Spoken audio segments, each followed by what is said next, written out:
नमस्कार किसान भाइयों। पिछली वीडियो में मैंने आपको बताया कि मेंथा फसल की किन किन प्रजातियों का हमें चयन करना चाहिए, और आज की वीडियो में मैं आपको बताऊंगा कि मेंथा फसल की नर्सरी कब और किस प्रकार से डालें। यदि आप मेंथा फसल की रोपाई आलू या सरसों के खेतों में करना चाहते हैं तो नर्सरी डालने का सबसे उचित समय 15 जनवरी से लेकर 15 फरवरी तक माना गया है। और यदि आप मेंथा रोपाई की फसल गेहूं के खेत में करना चाहते हैं तो उसके लिए उचित समय 15 फरवरी से लेकर मार्च तक का समय माना गया है। अब बात करते हैं आपसे कि मेंथा की जड़ कितने किलोग्राम प्रति एकड़ के हिसाब से डालना चाहिए। तो आइए आपको बताते हैं कि मेंथा की जड़ 40 से 50 किलो प्रति एकड़ के हिसाब से डालना चाहिए। 1 एकड़ खेत के लिए कम से कम 200 स्क्वायर फीट जगह की ज़रूरत पड़ती है। सर्वप्रथम बेड को तैयार करने के बाद उसकी अच्छी प्रकार से लेबलिंग करते हैं कि ताकि कहीं खेत ऊंचा नीचा ना हो, समतल होना चाहिए। मेंथा की नर्सरी समतल करने के पश्चात उसमें डीएपी की मात्रा 20 से 25 ग्राम प्रति स्क्वायर फीट डालना चाहिए।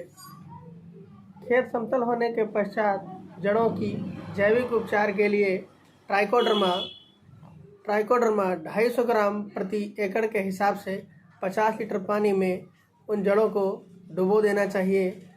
डुबोने के 10 से 15 मिनट पश्चात जड़ों को बाहर निकालकर उन्हें छाया में सुखा लेना चाहिए।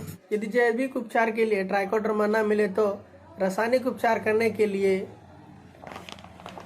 ये यूपीएल कंपनी का साफ, क्योंकि जिसमें कार्बेंडाजिम और मैंकोजेब दोनों रसायन मौजूद हैं, इससे जड़ों को शोधित करना चाहिए। अब मेंथा की जड़ों को नर्सरी में समान मात्रा में बिखेर देना चाहिए। जड़ों की बुआई करने के बाद नर्सरी में सिंचाई करनी चाहिए। सिंचाई करने के पश्चात उसमें 2 से 3 वर्ष पुरानी सड़ी हुई गोबर की खाद इतनी मात्रा में डालनी चाहिए कि जिससे कि जड़ें दिखाई न दें और वह सीधे प्रकाश से सूखे ना।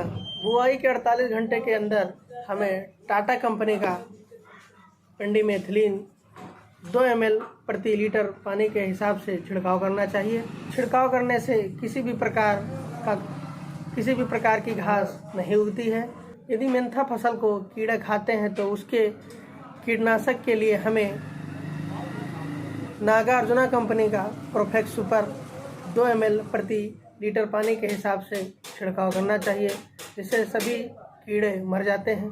यदि प्रोफेक्स सुपर आपके कीड़े मारने में सक्षम नहीं है तो आईएल कंपनी का एक्सप्लोड, जिसमें कि इमामेक्टिन बेंजोएट 5% SC के नाम से रसायन पाया जाता है, जिसे 1 ग्राम प्रति लीटर पानी के हिसाब से छिड़काव करना चाहिए। नर्सरी निकलने के पश्चात यदि आप उसे बढ़ाना चाहते हैं तो उसमें 2 ml प्रति लीटर के हिसाब से पीआई कंपनी का बायोवीटा, जिसमें सभी समुद्री शैवाल व सभी माइक्रोन्यूट्रिएंट उपस्थित हैं, इसे डालकर आप मेंथा फसल की नर्सरी को अच्छी तरह से बढ़ा सकते हैं। कृषि संबंधित किसी भी प्रकार की जानकारी लेने हेतु हमारे चैनल को सब्सक्राइब करें व हमें कमेंट करें।